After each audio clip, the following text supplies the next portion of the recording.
During the pandemic, HR professionals have been unusually busy. My HR friends have been so busy that they've been too busy to be interviewed for my podcast. The window of opportunity opened and I swooped in. My friend Carolyn Powell is an HR executive who generously allowed me to interview her for longer than usual.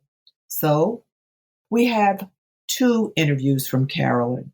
This is part 1, which addresses interview strategies and more.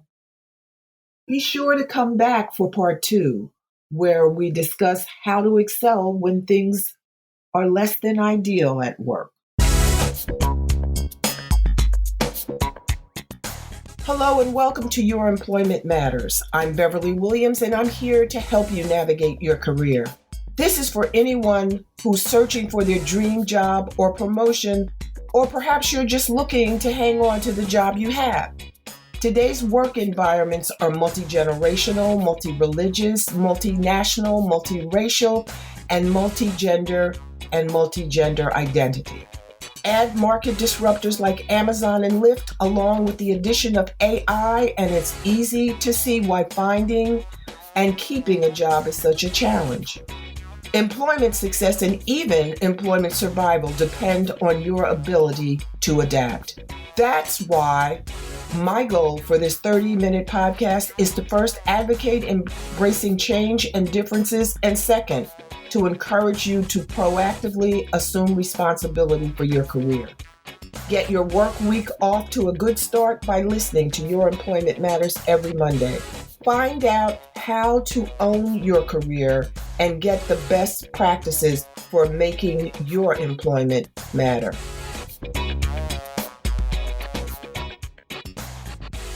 Carolyn Powell, my guest today, is a graduate of Boston University. She is an HR executive with more than 20 years of experience in Fortune 500 companies. Carolyn has been promoted to numerous roles of increasing responsibility and complexity in environments of constant change. Her responsibilities have included talent management planning to define succession plans and identifying high potential employees and mission critical roles. Carolyn Powell is one of the best HR professionals I know. I am so grateful that she's been able to take the time to record this podcast.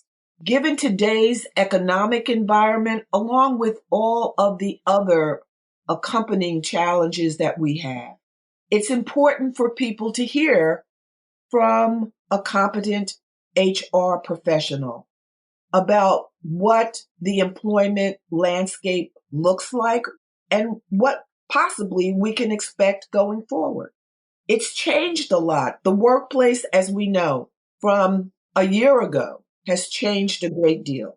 Hopefully, we can get through this without much incident, but this is a challenge. And Carolyn, with her expertise and experience, is one of my go-to people when I have an HR issue. Carolyn, thank you so much for joining us today. Good morning, Beverly. Thank you for having me, and thank you for that wonderful introduction. I really appreciate the support and the accolades. And as you know, you and I have known each other for 20 some odd years, hard to believe. And I always tell people, you're my employment lawyer and my sounding board. So it's good to have a friend and long-term colleagues like we've been for each other. And you know, Carolyn, thank you for mentioning that.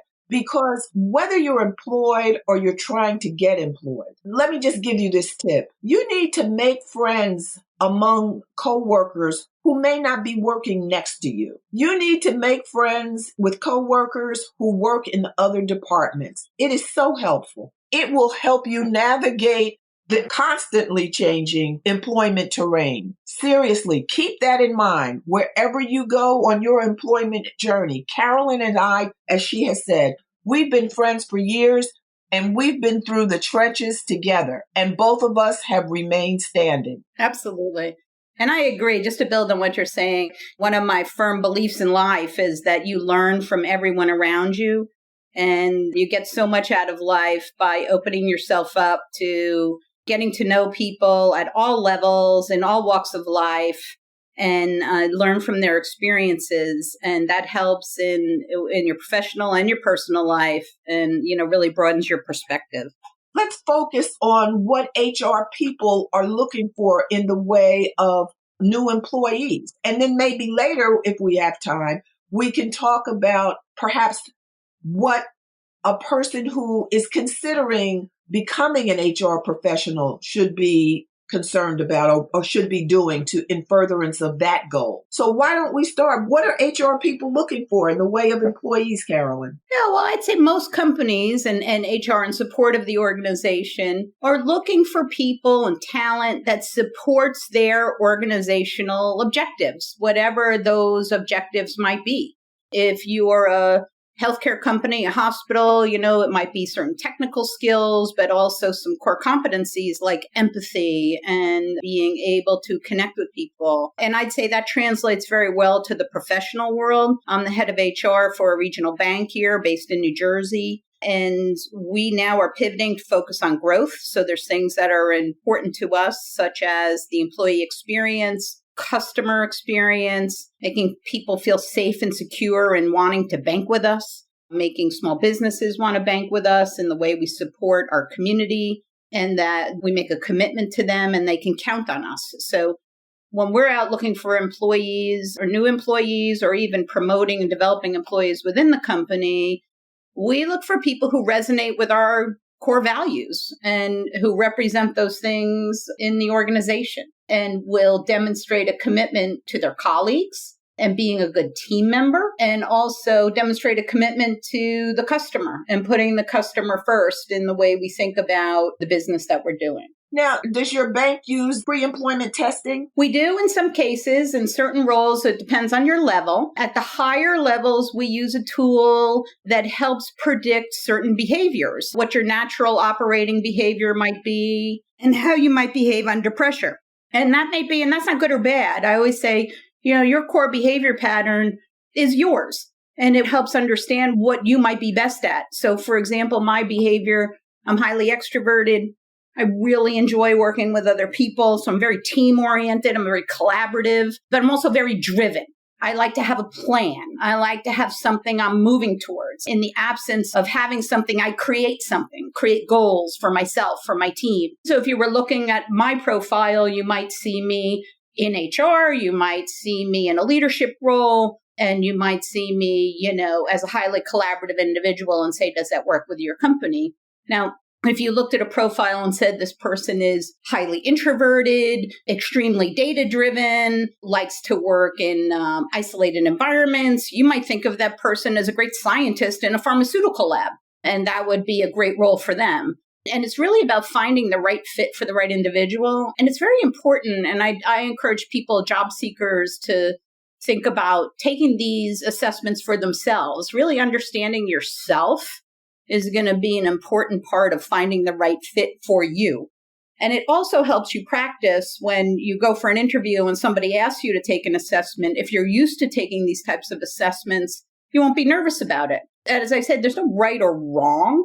It's really who you are and what your profile is. But understanding yourself and what makes you happy, what makes you feel engaged, what gets you excited, that will really show through as you're interviewing with someone else, when you can talk about what you're passionate about and it comes through and they see it echoed in, let's say, a profile of this kind, which might focus on what are the key strengths. Something else organizations do, and when they're using these types of profiles, is they think about how they're going to integrate a team.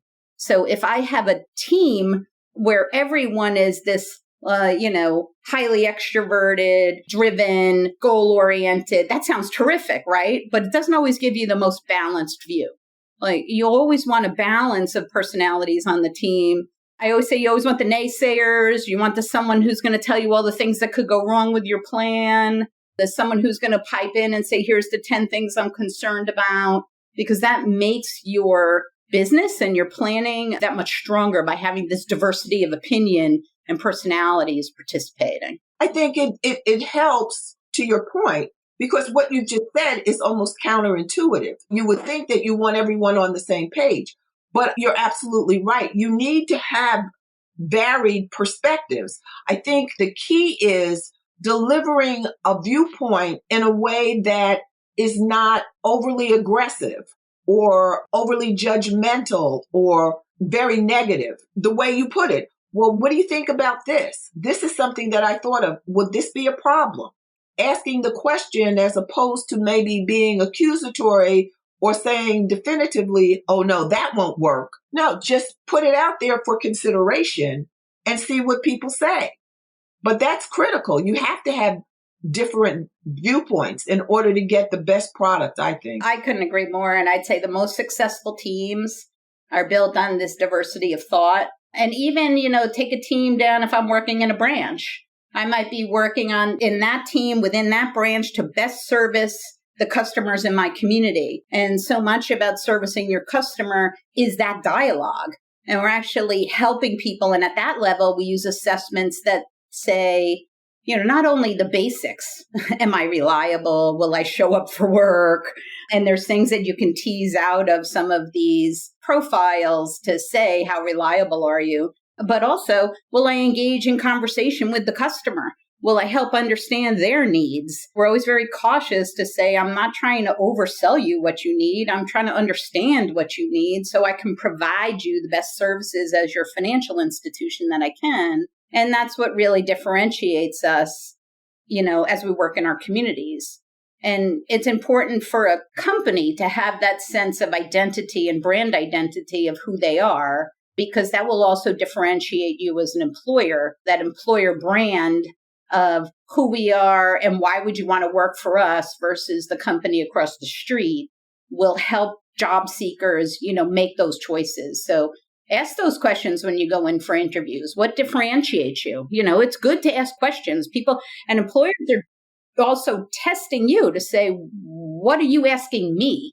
And you'll often hear in debriefs, wow, that person really had good questions. They really did their research. So there's so much available online. Go through the website, talk to people in the community. If you're interviewing, in my example, at a branch, go into the branch, be a customer, ask them, get an assessment of what your experience is like working in that org. How do people feel about working there? That's all fair play. People expect to be checked out as part of the process. Well, especially in a competitive market. And my advice is assume it's the most competitive market. Then you don't have to step up your game. You're always presenting your A game when you go out looking for a job. It boggles my mind that people don't feel that they have to research the company or the employer that they're going to interview with. Oh, yeah, you do. And to your point, be prepared to ask questions, and they should be thoughtful questions that you really want to know the answers to. Yeah, and it's interesting because sometimes I would say if people make a big mistake, don't assume HR is the check the box interview. That HR person has an equal to or greater voice than the hiring manager. And they will say no. And if you get 6 yeses in a room and HR says no, it's very unlikely you're being hired, because HR people are trained to discern things about, through an interview about, as we've been talking about, patterns of success. What will this look like? And you'll hear them ask these behavioral-based interview questions, not just what did you do, but how did you do it? What did you learn from it? How did you apply your learnings? And they're listening for clues, not that you could do the job today, but that you can learn and develop, because the companies aren't just hiring for the current job. They're looking to hire you into a career, into the company, because the most expensive thing, just like customer acquisition, is talent acquisition.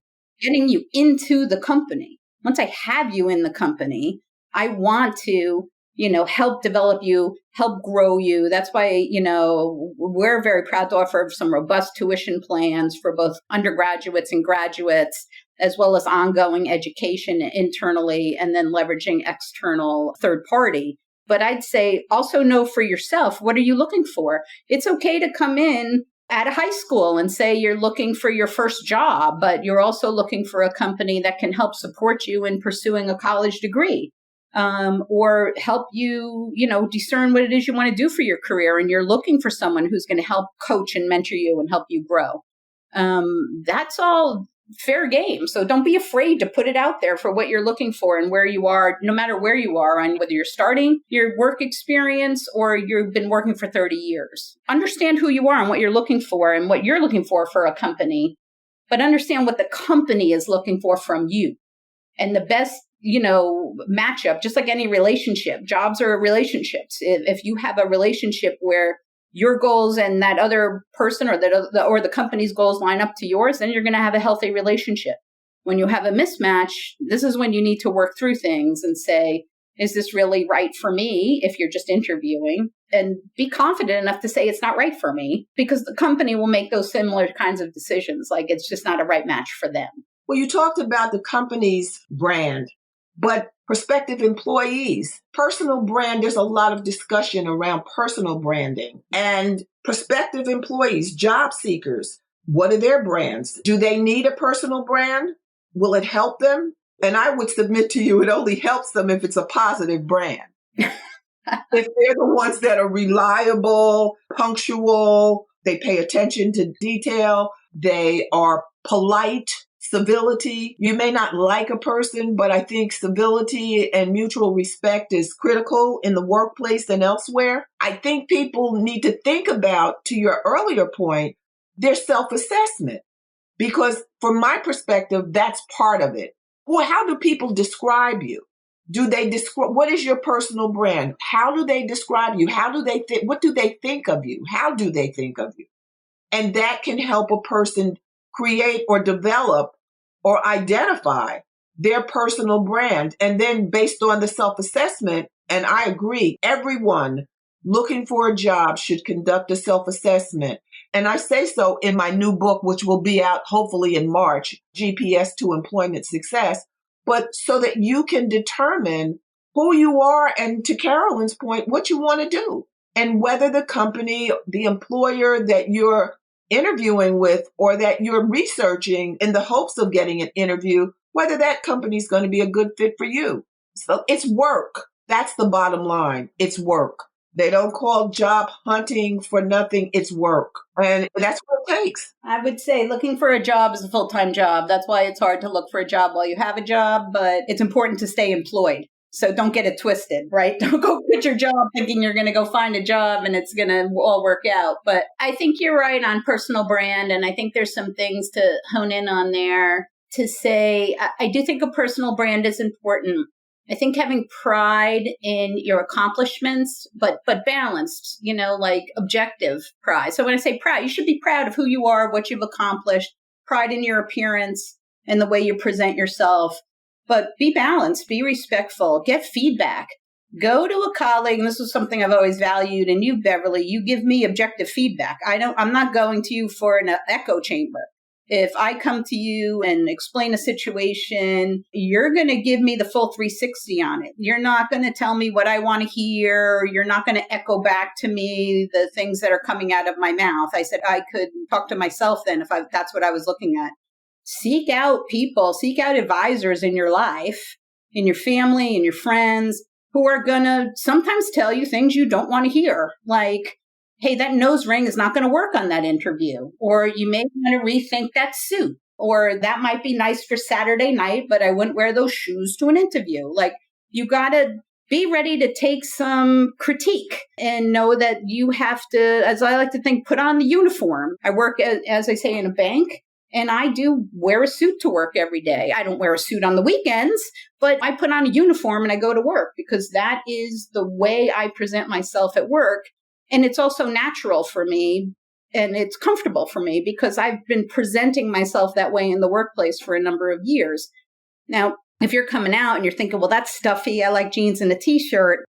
Well, and that might be okay, depending on where you're looking to go to work. I think there's a lot of cachet around working for technology firms and thinking folks are going to work out of their living rooms or their bedrooms and it's all going to be comfy. But sometimes that's not the reality. Now, I really like getting dressed and going to work. It's part of kind of sets the stage in my head and my game space. Like when I put on that jacket and I was like, you play a role at work, just like you play a role at home. It doesn't mean you're not being sincere about who you are. It's part of your personality and the way you display yourself.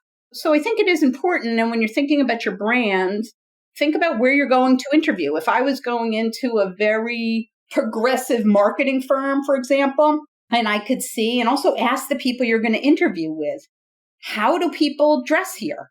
And if they say, oh, we dress casually, don't worry about it. I would always say you want to be less casual than the people going there to work every day. So if they tell you they're a jeans environment, you feel free to dress down. I would say a pair of slacks and a jacket, you'll always look ready to go. You don't have to wear the whole pinstripe suit and a tie and really feel like you stand out and don't fit in, but I wouldn't go assuming that you're working there. I would always dress up a little bit, no matter how casual they tell you the environment is. A nice jacket always makes a big difference on any outfit. So if you're going in and you're starting to interview and thinking, do I need interview clothes? The answer is yes. You don't need a lot, but make a couple of investments, nice pair of shoes, a nice jacket, and then everything else you can mix and match, especially as a woman or a man. But people will notice a first impression. And it will say something about you as a candidate. And it can be a test. If you ask and they tell you, it can be a test. They want to see what you come in with. And if they say, oh, it's casual, and you come in with jeans and a t-shirt, that speaks volumes. You could have worn casual pants that were pressed and a nice shirt. And to Carolyn's point, a jacket and unscuffed shoes. And that state would be casual, but I'm coming for an interview. It's different. It is different. Now, I would also tell you're also assessing the workplace. So you always want the chance to say no. Go in, get the job, and be able to say, no, I don't want this job. But observe what's going on. Look all around you as you're walking in the door. I went into an interview once, and I'll tell you, it jumped out at me. This was early in my career that all the men were in the offices and all the women were in the cubes. And there was not one person of color in the entire office. And I walked in there and thought, I would not want to work here. This would not work for me. Now, it happened to be I was working for a very large company at the time, and it was a division of that large company. And when I went back, I was working for the head of HR of the company at the time and gave him that feedback and then gave the president of that division that feedback. They both took it the right way. They took it as the feedback as it was intended. Now, understand I play a role in HR, but I think everybody should be able to give this feedback. I said, if I was interviewing off the street, I would not have seen myself fitting in there. So you should understand yourself and how you fit in. Now, one of the goals that president of that division was trying to drive was change. And I ended up taking that job, helping change that environment, and they took my feedback to heart.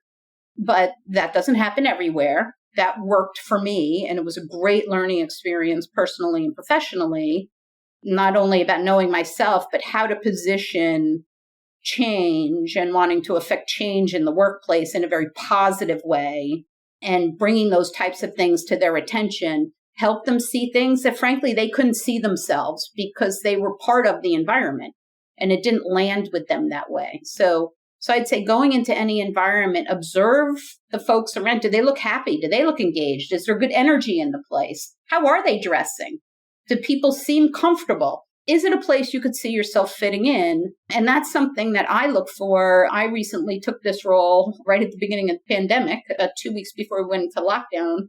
I started this new role. And one thing I observed, and I've looked for a lot, jobs throughout my career, is I wanted somewhere where I really enjoyed working with the people.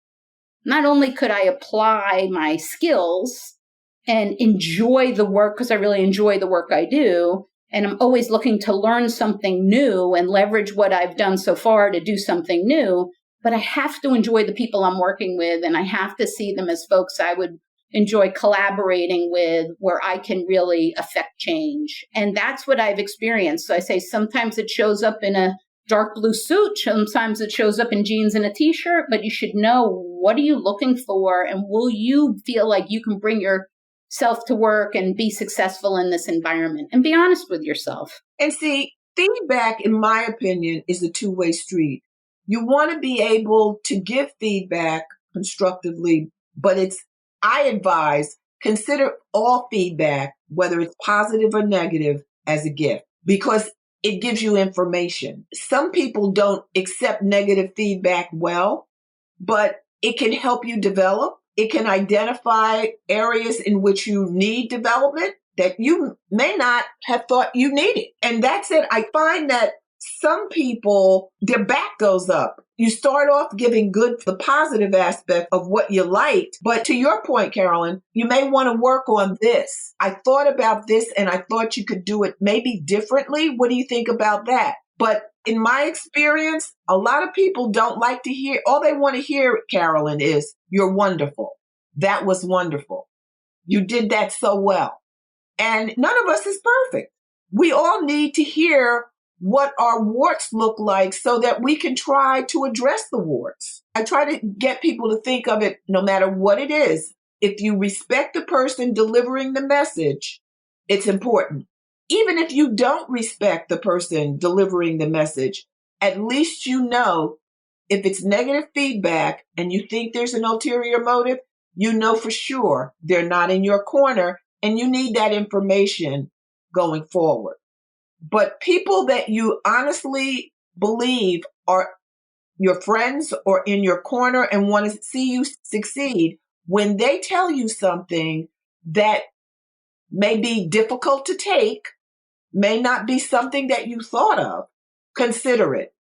Give it consideration, weigh it. And if you don't accept it, maybe talk to someone else you respect and see what they have to say about what was shared with you before. You don't want to ignore sound advice that can help you develop into a better professional. That's just my thought. I agree with you 100%. And I like that I said, you may not like it, but it doesn't mean it's wrong. Hey. And listen, people are making decisions about you and your career when you're not in the room. So understanding, most companies do talent reviews where they're talking about who are their high potentials, who is their talent they want to focus on and develop. It's just realistic. We'd like to think we can develop all people. And I think some of that, it's a two-way street again with the employee and the manager. But in a place where they're saying, is Carolyn someone we should work on and develop? And you want to know you have supporters and advocates in that room. And it could be as much as, if people are giving you feedback and you're shutting them down or saying they're out to get me or they're being negative, that'll come across versus a thank you for the feedback. We all have blind spots and I appreciate the sentiment. But I think your thought is a very good one around going to ask for feedback or use a trusted sounding board. And sometimes they might be somebody outside the workplace, depending on what you're hearing. But be careful. Like if you go to your grandma and say, hey, grandma, do you think I come across harsh? Your grandma loves you. She might say, no, have a cookie. Like you have to be sure you're checking who you're going to ask for. And I'd say it's also hard for people to give feedback. So I think to frame sometimes the giving and the getting of feedback, think about some techniques that it might be, what are you hoping for? What are you observing and what would you like? So it might go something like this. If I'm your manager and I'm sitting down with you, I might say, Beverly, I was really hoping that I could see you develop and take on some broader projects and, work more with teams. I'm a little concerned based on some recent observations that we may not be on the right path. For example, you didn't turn this project in on time, or this wasn't fully developed, or there's some feedback from the team that you're not collaborating or you're not doing your part. So I want to talk about what that means so we can help you get back on track. Or if I reverse that and you're the employee, you might sit down with me and say, hey, Carolyn, when I took this, came to work for you on your team, I was hopeful that I could, be deployed onto some bigger, broader projects where I could get more exposure in the organization. That hasn't happened yet. I'd like to understand what you think I could do differently in order to have those opportunities and how we might work towards that in the future. And so that way, in a very non-confrontational way, you're kind of setting up observations. It's like a hope, an observation, and an action plan.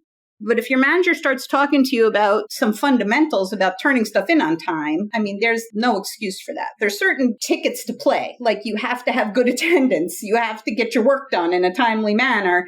You have to understand expectations and ask what those expectations are. And then if you can't meet them, talk to your manager about it. I'm concerned I don't have time to meet that deadline. I haven't worked on a project like this before. Could I perhaps partner with someone with more experience in this area so we could bring the best result? Like, your manager is going to be successful because you're successful. They want you to be successful. So work together and have that dialogue, but be open to some feedback that there may be things, and then there probably are, because there's always things that any of us can do better every day and any day. So be prepared for that. And don't take it, things should start by being personal. I'm not going to say don't take it personally, because you should, but you should also take it in context of, have you heard this feedback before?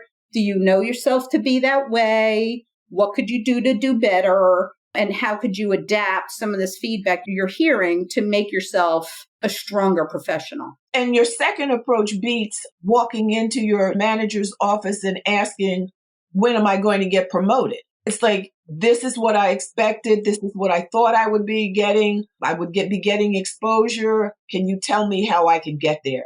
That is so much more professional than waiting for whatever period of time and then being frustrated because you haven't been promoted, when there are issues and there are reasons why you have not. And you just either weren't aware of them, because one of the other things, Carolyn, is unfortunately, everyone is not a good manager. We really haven't covered that, but that is the truth. That is true. Everyone is not a good leader. But hopefully, we're focusing on good leaders, but it's a two-way street. To Carolyn's point, don't go in asking for a promotion. Go in telling them what you expected and asking how you can go about moving in that direction, and being open to what you hear. Mm-hmm. Being prepared. I always think that if you ask a question with the right tone, even if it's, can you tell me how I can move to the next step? Or how can I position myself to be promoted? It's not accusatory. Your boss shouldn't be defensive. You can engage in a conversation about it. And then you can take notes so that you know what it is that you need to accomplish in order for you to move to the next step. Thanks for listening to Your Employment Matters with Beverly Williams. If you found this podcast helpful, please subscribe and leave a review. I truly appreciate your support, and that helps other listeners find the podcast. If you have a comment, question, or suggestion, you can reach me at baWilliams@youremploymentmatters.com. My book, Get the Job Done, is available on Amazon.com and BarnesandNoble.com. Please join me again next week. Until then, remember to embrace change and differences.